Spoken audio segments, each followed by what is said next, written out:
Bueno, y vamos a invitar también a esta mesa panel a la licenciada Juliana Blechwedel, de la sección Fitopatología, y a la licenciada Nadia Chalfum, de la sección Biotecnología, el Itanoa, de la Estación Experimental. De los dos lados, Itanoa y Estación Experimental. Bueno, muy bien, muchas gracias por quedarse hasta casi el final. La idea ahora es una mesa panel sobre distintas experiencias que tenemos en el uso de algunos bioinsumos. Yo quería mostrarles al comienzo por qué estamos trabajando en bioinsumos desde hace rato en la estación. Acá las dos licenciadas están trabajando en diferentes proyectos y nosotros lo que hemos visto que nuestros ensayos de servicios venían siendo principalmente, como decía Alejandro, Brady Rhizobium, y después había un montón de productos de síntesis, algunos fertilizantes foliares, pero a partir de la campaña 2022-2023 empezamos a ver que ya había aparecido algunos ensayos pedidos por empresas grandes, por empresas que generalmente trabajaban con productos de síntesis, en donde empezamos a encontrar bacillus como solubilizadores de fósforo, con diferentes resultados, también el cobre como fungicida, como aplicación foliar. En cuanto a los que, esto lo fuimos mostrando en talleres anteriores, veíamos también que teníamos productos con rhizobios, bacillus, pseudomonas, tricodermas, Azospirillum, también sus consociaciones. Azospirillum lo teníamos como fijador libre de nitrógeno. Y en el caso también teníamos en algunos casos microorganismos halófitos, o sea que serán más para zonas salinas o suelos salinos, y bioestimulantes. Esa campaña fue muy dura en cuanto a la seca, sin embargo, tuvimos algunos datos, como ven en el gráfico de la derecha, con muy buenos resultados por encima de los testigos, del promedio de todos los testigos. Ya la siguiente campaña hubo una diferenciación en donde teníamos principalmente algunos ensayos de bioestimulantes, biofungicidas y fertilizantes para aplicación foliar, y el grueso ya de los ensayos iban más bien a tratamientos de semilla, en donde encontramos que algunos venían en reemplazo del fungicida sistémico o en su mezcla con el fungicida sistémico. Y así encontramos que, hemos analizado ensayos a campo con rhizobios, tricodermas, bacillus y bioestimulantes también versus los fungicidas de síntesis, como les contaba. Si bien estos dos datos de rendimiento, muchos de estas evaluaciones también fueron acompañadas con datos iniciales de las primeras partes de los periodos vegetativos, de stand de planta, de vigor, de nodulación también, para ver cómo se iban comportando estos productos en los primeros estadios del cultivo. Finalmente, esta última campaña, vemos que la tendencia no siempre es la esperada, no hay una tendencia, vemos que hay de todo un poco, sabemos también de la variación interanual que hay en nuestra región, lo que hace que nos toquen años buenos en cuanto a precipitaciones y años malos en cuanto a pocas precipitaciones y muchas temperaturas, lo que hace que la implantación, el establecimiento de algunos microorganismos resulte no tan apropiada o tan esperada como nosotros pensábamos. Acá tenemos, este último año fue principalmente, trabajamos con tricodermas, bacillus, rhizobios y microorganismos extremófilos también. Algunos de la red de biológicos de Aprecida están incluidos acá también. Esto es como un resumen de todo lo que se venía haciendo desde la sección granos en cuanto a estos nuevos productos que estamos tratando de evaluar. Así que vamos a aprovechar que está Juliana acá también para preguntarle si ella viene trabajando con algunos con tricoderma, si se espera la misma respuesta biológica de todos los productos comerciales formulados a base de tricoderma, o existirán diferencias significativas en cuanto a las diferentes cepas o al proceso de formulación o condiciones de aplicación. Hola José, muchas gracias por la invitación. Un poco siguiendo... ya lo saqué.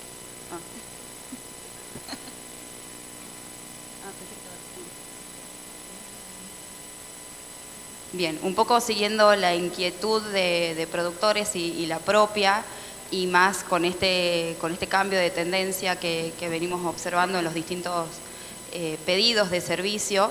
Ya desde el año pasado, en la campaña pasada, realizamos un ensayo en el que comparamos distintos tricodermas comerciales.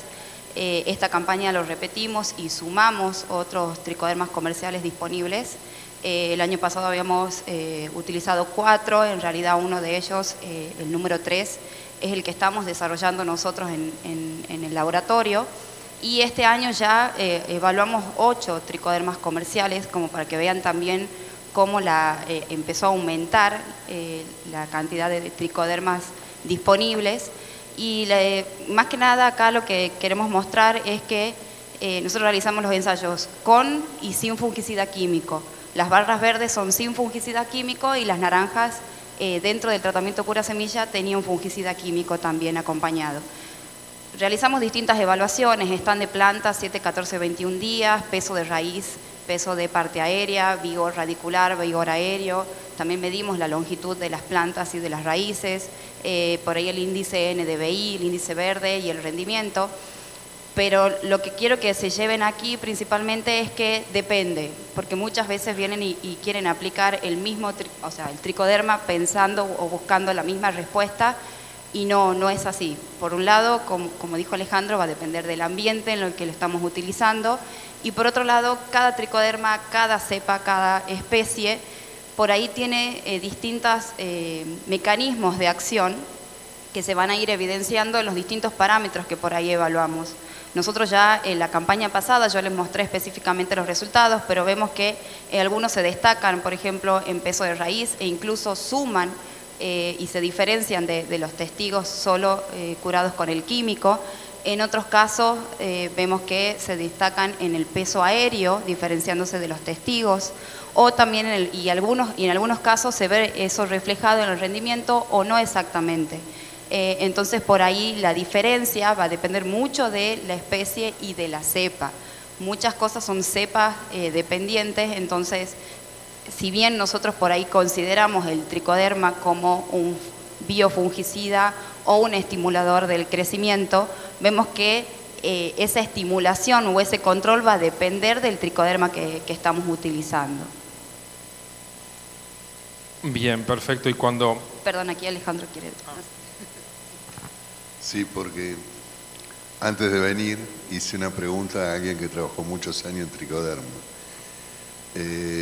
Bueno, yo por lo que sé de registro, muchas de las empresas registraron tricoderma como promotor y poca como acción de fungicida. Pero lo que me decía esta chica es que en la mayoría de los casos, no, por lo menos en el caso de soja, no se estudió la colonización en soja. Y ese tendría que haber sido el primer paso.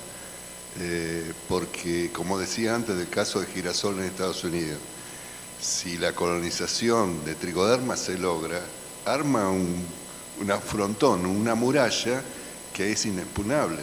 Entonces, por ahí yo quería aportar que en el futuro, cuando estudien colonización, a ver qué ven. Bien. Sí, si el microorganismo no prospera es como tirar plata al vicio. Bien. Juli, te hago una pregunta más. El tema de trabajar en un mismo esquema con manejo tanto de químicos, con biológicos, ¿qué tenemos que tener en cuenta para que esa integración sea efectiva, sea segura? Bueno, eso también es una pregunta que nos hacen seguido. Una de las evaluaciones básicas que hay que hacer es la compatibilidad, y lo ideal es que cada compañía en su marbete o en sus indicaciones nos digan con qué cura semilla químico, con qué herbicida, con qué insecticida lo podemos combinar. Prácticamente, o lo más importante sería por ahí con los fungicidas, ¿no? que los cura semillas fungicidas que estamos compatibilizando. Y muchas veces seguir las indicaciones, porque nosotros te dicen que los mezcles en el momento de la siembra y nosotros lo curamos una semana anterior, y todas esas indicaciones vienen por algo. Acá esto es un ejemplo de cómo evaluamos la compatibilidad en cajas de Petri, en este caso evaluando micelio, el crecimiento, y vemos que en este caso no hay compatibilidad porque al 0,1 parte por millón ya está afectando el crecimiento y vemos que a 1 parte por millón ya el microorganismo, en este caso el tricoderma, no crece. En cambio, en este otro producto químico, también ambos son fungicidas, que son utilizados a la semilla, vemos que es capaz de crecer hasta 100 o hasta 1000 partes por millón. Crece menos, sí, pero todavía hay cierto crecimiento, avalando que se podría combinar con este fungicida químico. Entonces siempre leer el marbete, fijarse con qué están habilitados, digamos, a combinarlos y seguir las indicaciones porque estamos hablando de microorganismos vivos en estos casos. Bien, bueno, vamos a seguir pidiendo silencio a todos los presentes para que nos podamos escuchar mejor entre todos, sobre todo los que están acá contándonos sus experiencias. Trabajaste también con productos que a determinadas enfermedades para ver cómo se comportaban, qué resultados observaste en cuanto a la eficacia y en qué patógenos.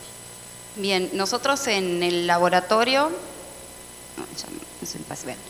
tenemos puesto a punto la inoculación artificial. Soja macrofomina es un patosistema que tenemos puesto a punto hace muchos años en el laboratorio.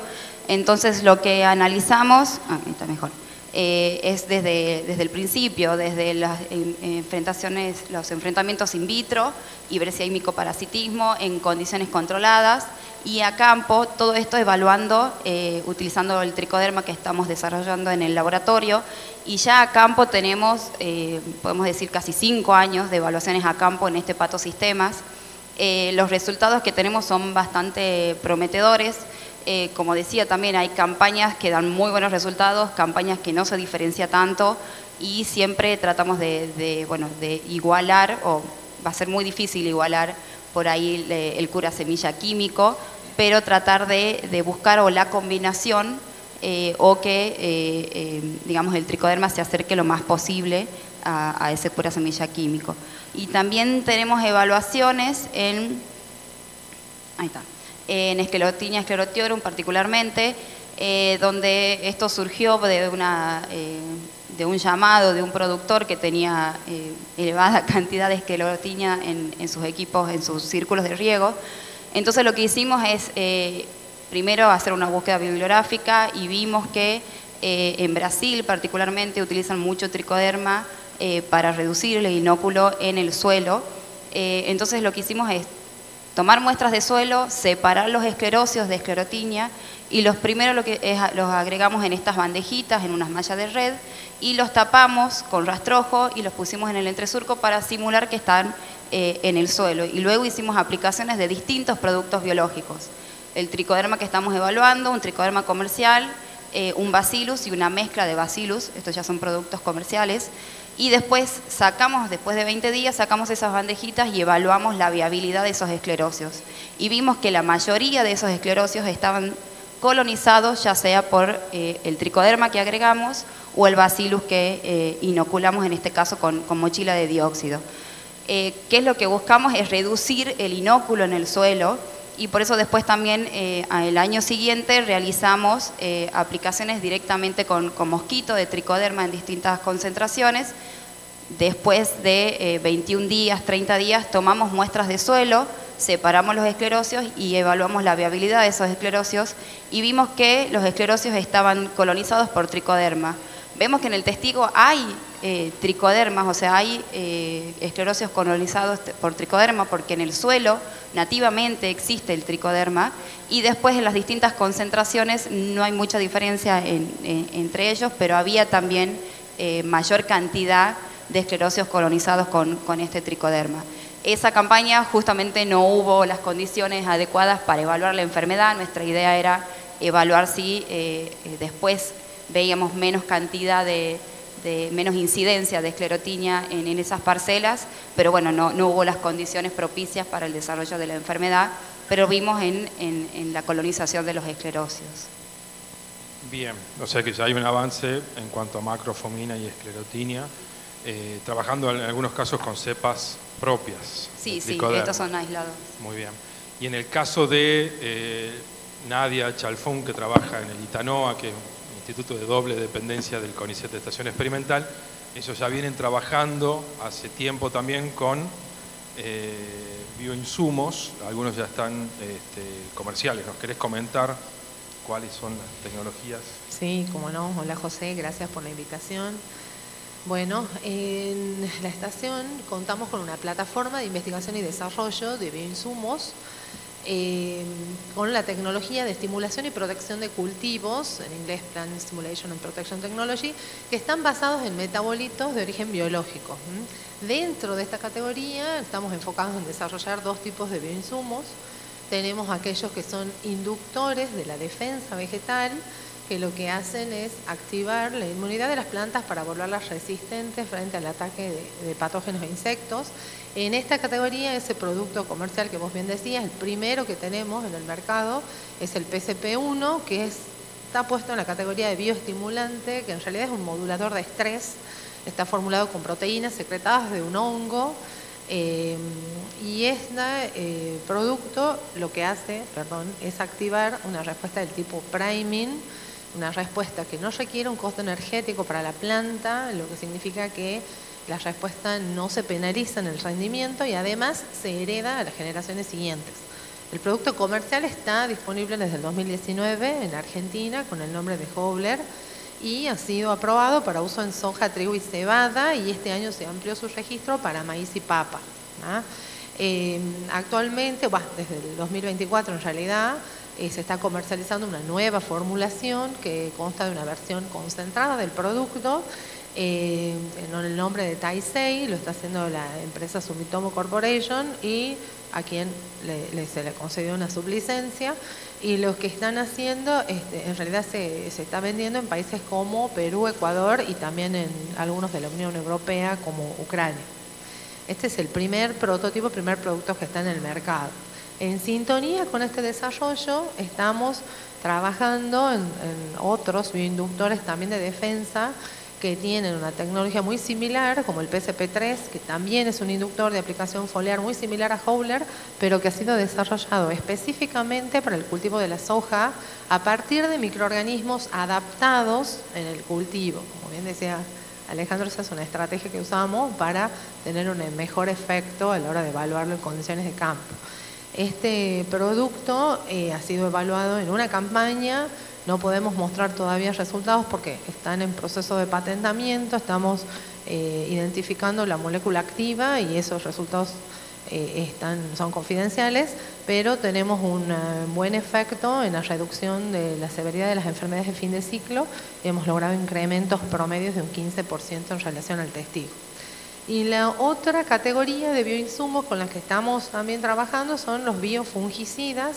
Específicamente tenemos un producto que es el PCP2, que es un biofungicida de origen vegetal, está formulado con un extracto de hojas de frutilla. Este producto originalmente hemos desarrollado un prototipo para aplicación en el control de enfermedades post cosecha de limón y actualmente estamos desarrollando una nueva formulación para el tratamiento de semillas en soja. Las ventajas que tiene este producto es que, por un lado, la materia prima que se utiliza son hojas del cultivo de la frutilla, que es un descarte del cultivo, por lo tanto favorece la economía circular. El producto también actualmente este año se está registrando en el SENASA, está ya el principio activo patentado en 25 países. Y otra de las ventajas es que, acá les podemos decir es que estamos instalando una planta de producción del prototipo en Tafí Viejo, que es una localidad acá del norte de la provincia, para abastecer a los productores locales. Bien, ¿y ya hicieron algunas pruebas con PSP2? ¿En qué estuvieron trabajando? Bien, sí. Acá te muestro, tenemos pruebas.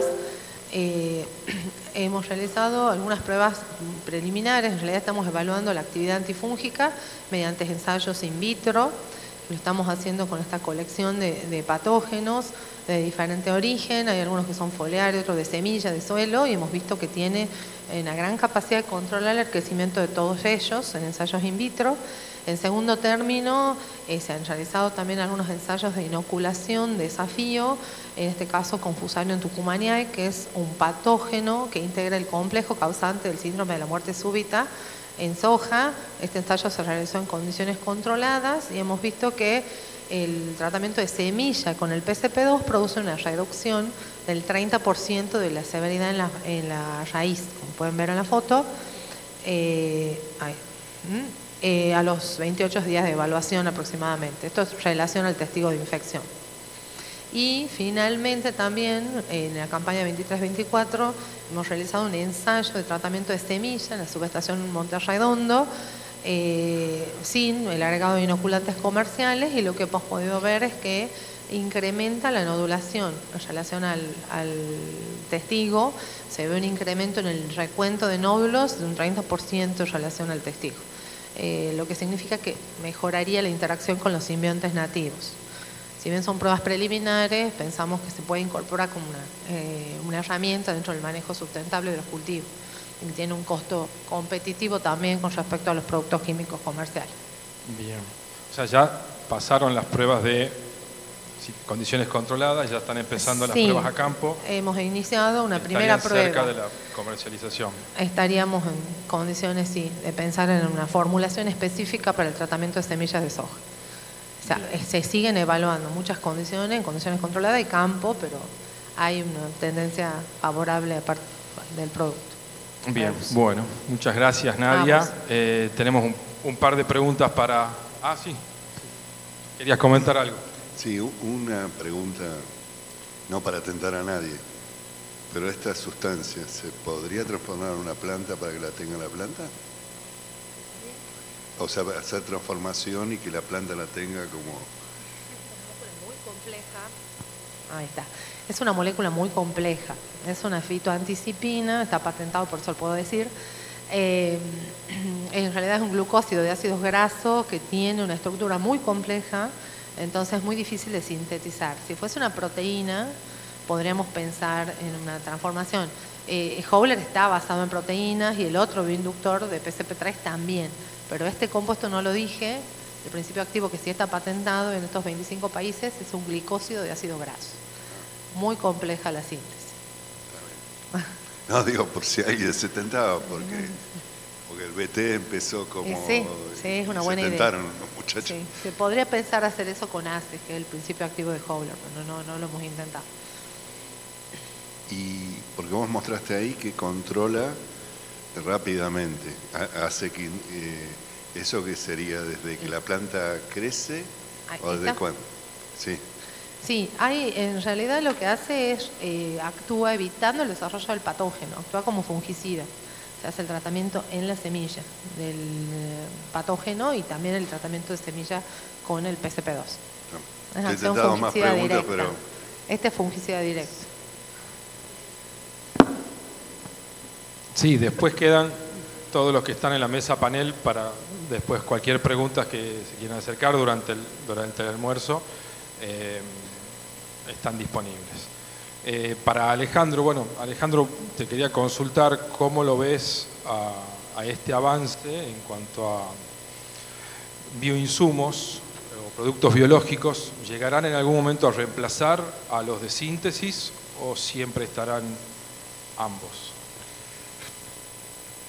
Para mi mirada de lo que se ve actualmente y lo que se propone a futuro, yo creo que va a ser una complementación. No creo que claramente sea un reemplazo. Ahí sí posiblemente sean aditivos, que es lo que tenemos que lograr, como decía ella recién, de tricoderma con otros formulados.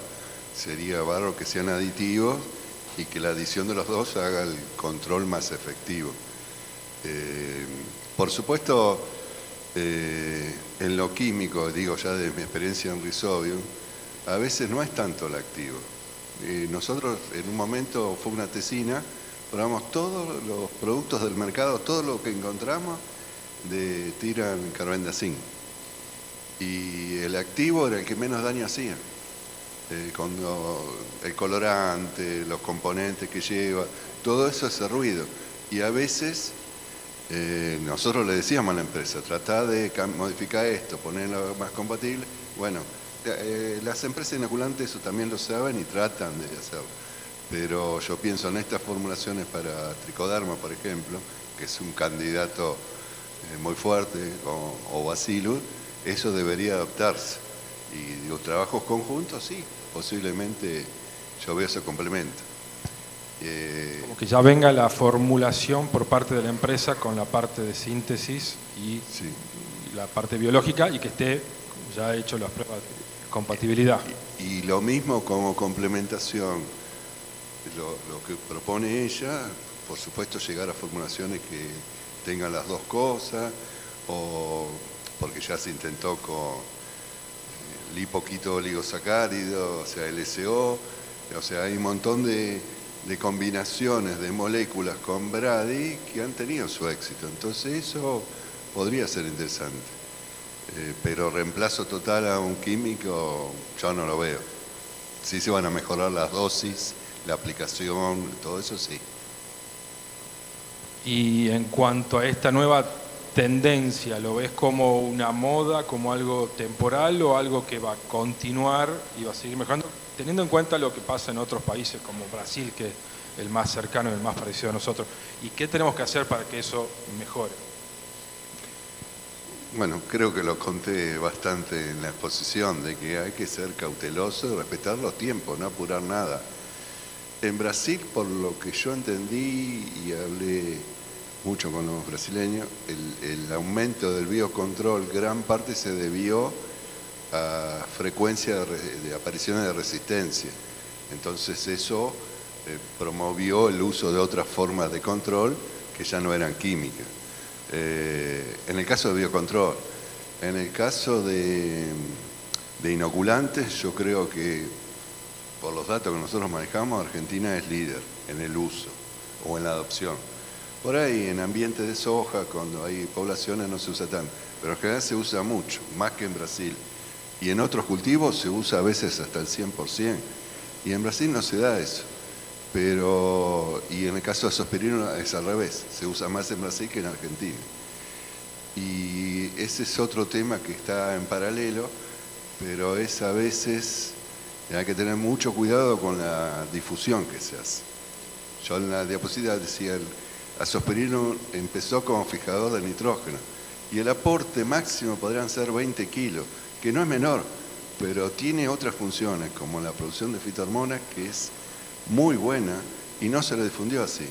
Entonces yo creo que cuando se empiece y se tiene un producto, difundir la forma adecuada, no prometer los milagros, entiendo que el marketing tiende a eso, pero con la mayor cautela y posiblemente a veces cuando acompaña a la academia, eso se afirma. Bien, bueno, muy bien, muchas gracias Alejandro, Juliana y Nadia. Aquí estaríamos cerrando lo que es la mesa panel. Nos queda como último, ya antes de ir al sorteo y al almuerzo, mostrarle, les pido que se queden, ya les muestro esto y ya terminamos, mostrarles los resultados de las preguntas que vinieron respondiendo. Va a ser una sorpresa para todos, o sea, todos nos vamos a ir enterando. Así que bueno, yo les voy mostrando. Ya va.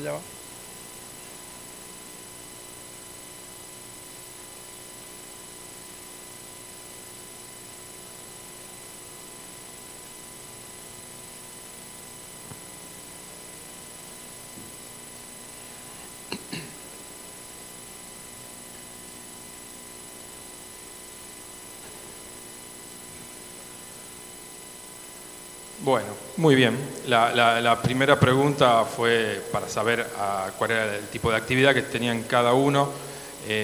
Acá son números de casos. La mayoría está dentro de lo que es comercial de empresa o investigador o asesor. Ubicados principalmente en la zona sur de Tucumán y Catamarca, en el centro húmedo, un 13%, perdón, sur de Tucumán y Catamarca, un 29%, y centro este y oeste de Santiago del Estero. El centro húmedo solamente un 13%. Salta, en este caso tenemos solamente un 4%, y por ahí otro, que nosotros pensábamos que iba a ser la menor cantidad de personas, eligieron eso. Pero tenemos que, si sacamos lo que es otro, la mayoría de los que vinieron hoy, o sea, las respuestas que nos dieron van a estar relacionadas al sur de Tucumán y Catamarca y al centro seco y oeste de Santiago del Estero. En el caso de la actividad por zona, en el caso de los asesores, la gran mayoría fueron del sur de Tucumán y Catamarca, y en el caso de los productores, que por ahí son los que queremos tomar por ahí más respuestas, porque son los que tienen el poder de decisión en los campos, en los lotes, en las actividades, en las empresas agrícolas. En el caso de los productores, la mayoría son del centro seco y oeste de Santiago del Estero y del centro húmedo.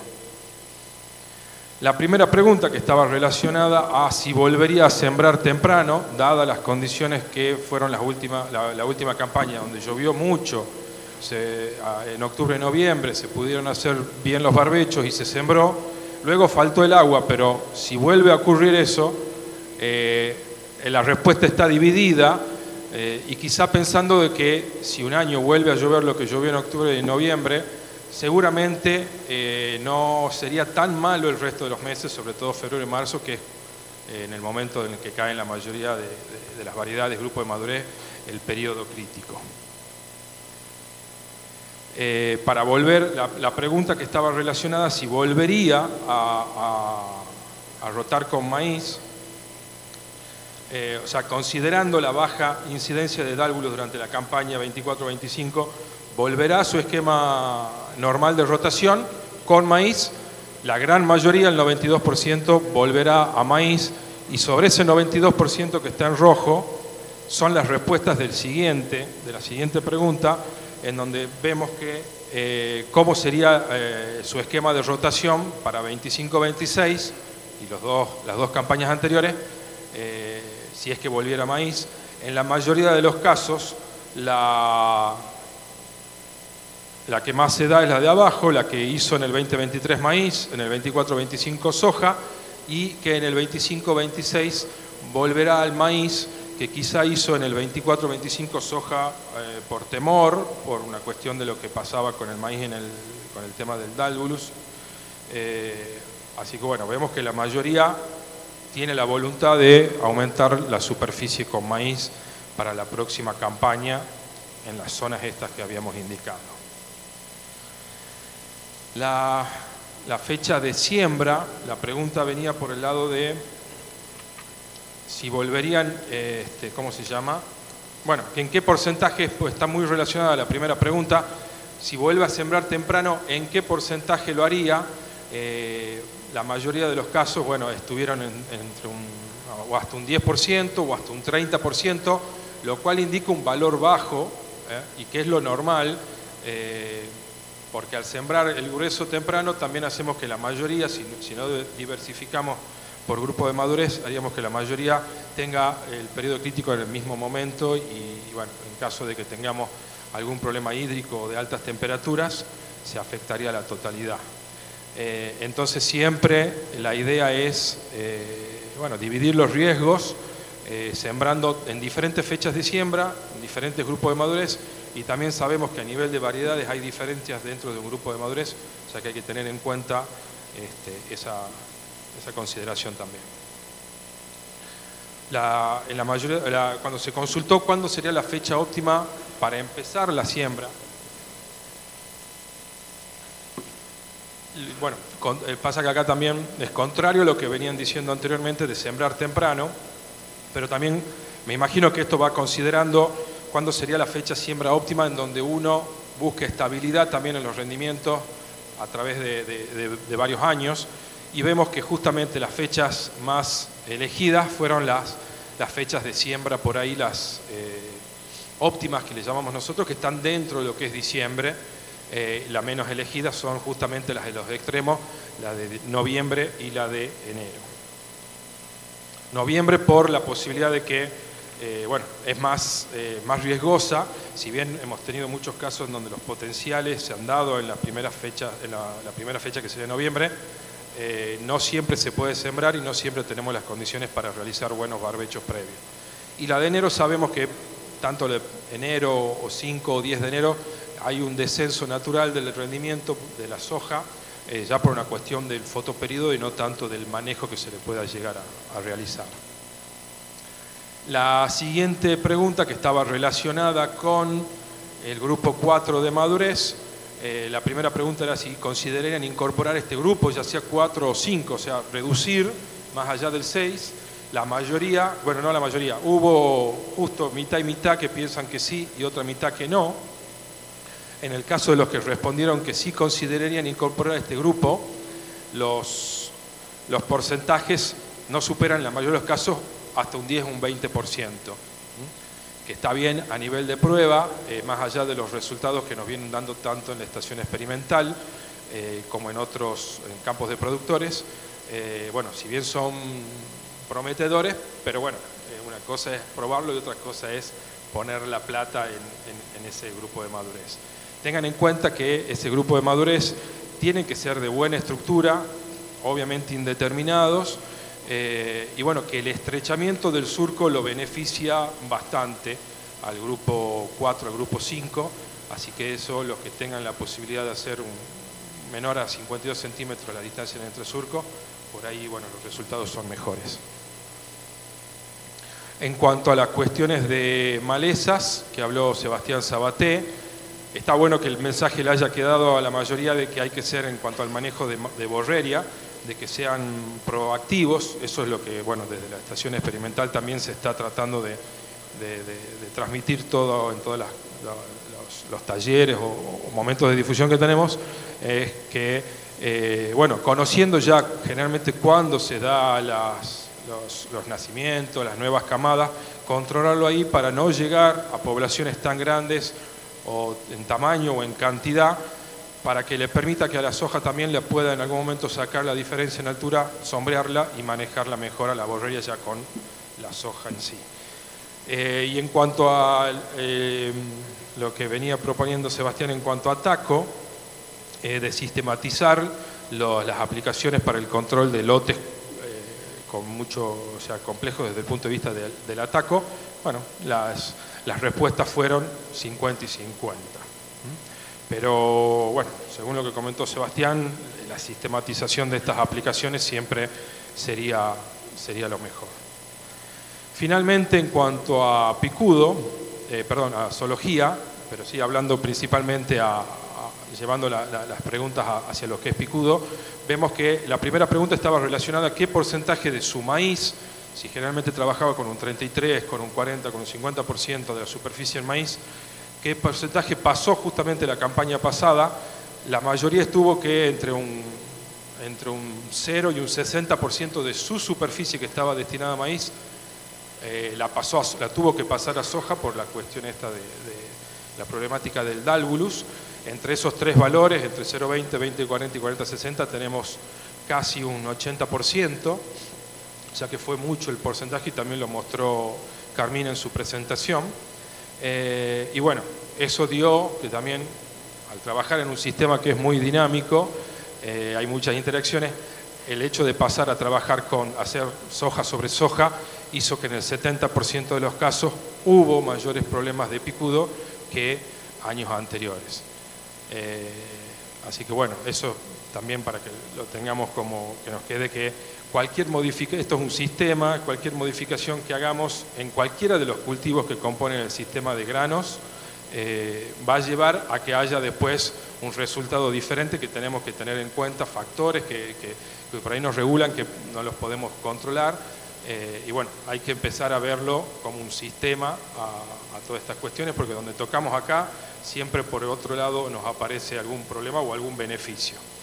Así que bueno, de paso ya hacemos el cierre, ahora viene el sorteo y durante el sorteo también ya va a haber el lunch, así que de nuestra parte queremos... unas palabras de Alejandro. Un comentario, me acordé justo, sí, visitando con gente de INTA Salta un lote de soja en las Lajitas.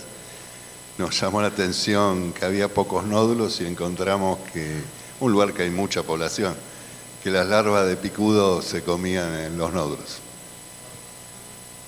Bueno, ese dato creo que no lo teníamos todavía. Así que bueno, otra cuestión que también hace que cuando toquemos en un lugar vamos a tener un efecto diferente en otro. Así que bueno, de parte de lo que es el programa Granos queremos agradecer a todos ustedes, a por haber venido, por haberse quedado hasta el final, a los auspiciantes, a las autoridades de la estación, a todo el equipo de Programa Granos, sobre todo para esta presentación, a Nahuel, a Cintia y a Jorge Forcinite, que trabajaron en tiempo récord para poder mostrarlas. Y bueno, muchas gracias a todos. Nos quedamos con el sorteo y después con el almuerzo. Gracias.